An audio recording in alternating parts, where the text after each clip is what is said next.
পহেলা বৈশাখ উপলক্ষে রাত 12টার পরে আসছি পদ্মা পাড়ে ইলিশ খাওয়ার জন্য।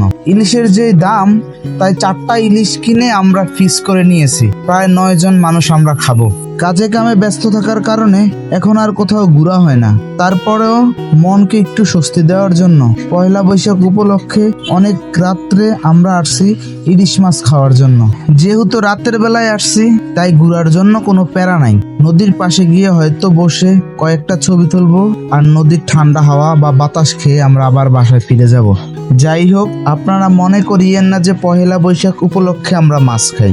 আমরা যেহেতু চাঁদপুরের মানুষ ভাই, আমরা সব সময় ইলিশ মাছ খাই। হয়তো আজ একটু বেশি টাকা দিয়ে খেতে হলো একমাত্র পহেলা বৈশাখের কারণে।